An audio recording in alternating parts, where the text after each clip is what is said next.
Bonjour à tous, bienvenue pour la dernière vidéo du cours sur la vie fixée des plantes. Nous avons vu précédemment la reproduction sexuée chez les angiospermes grâce aux fleurs.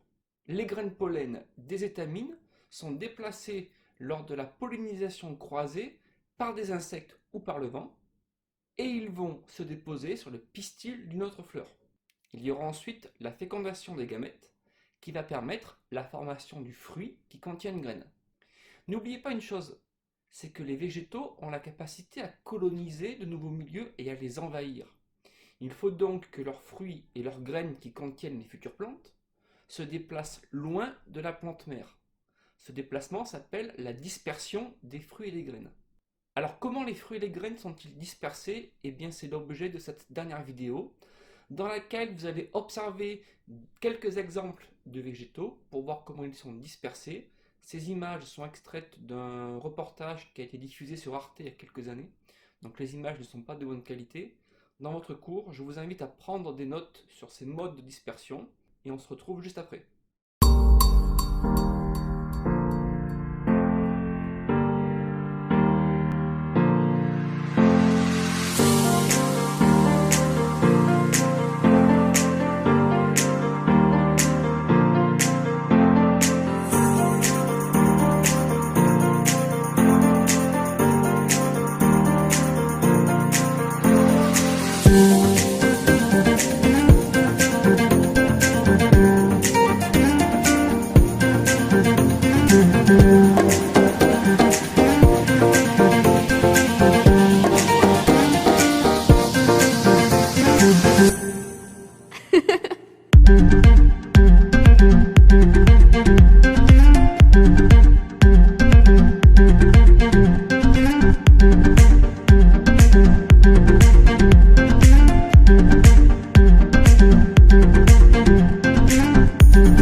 Évidemment, ce n'était que quelques exemples de dissémination des fruits et des graines. Il existe d'autres moyens de dispersion, comme par exemple l'eau. On parle alors d'hydrochorie, c'est le cas des végétaux aquatiques. On a bientôt terminé la vidéo. Avant, on va faire ce schéma bilan qui est là. On va le compléter ensemble et ce sera fini. Ce schéma va nous permettre de mettre en relation l'organisation et la fonction de la fleur en lien avec son mode de vie fixé. Voici une fleur. Nous savons que la fleur fournit des ressources nutritives qui peuvent être du pollen, du nectar, un liquide sucré, et elle va également émettre des signaux attractifs. En l'occurrence, il s'agit de marques UV qui sont sur les pétales de la fleur. Les ressources nutritives et les signaux attractifs vont permettre d'attirer des insectes pollinisateurs, notamment des abeilles ou des papillons.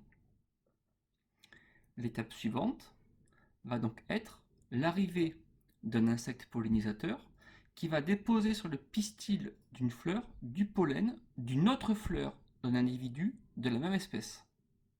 C'est ce qu'on appelle la pollinisation croisée. La pollinisation croisée est suivie d'une étape de fécondation qui a lieu à l'intérieur de l'ovaire du pistil de la fleur. Suite à cela, le pistil va se transformer, à savoir l'ovule devient une graine, l'ovaire devient le fruit. Dans le cas d'un fruit comme une cerise, la couleur rouge est un signal attractif. Et en plus, le fruit étant charnu, il contient des ressources nutritives qui vont permettre d'attirer des animaux qui sont des animaux disséminateurs, qui vont permettre au final la dispersion des fruits et des graines. Et bien voilà, avec cette vidéo s'achève le chapitre sur la vie fixée des plantes. J'espère que c'était clair. Je vous dis donc au revoir et bon courage. Excusez-moi. Oui? Allô? Ah ben Madame Autier, vous avez quelque chose à nous dire? Eh bien, moi aussi, je vous souhaite bon courage. À bientôt. Bon, ben je crois que tout est dit. À bientôt.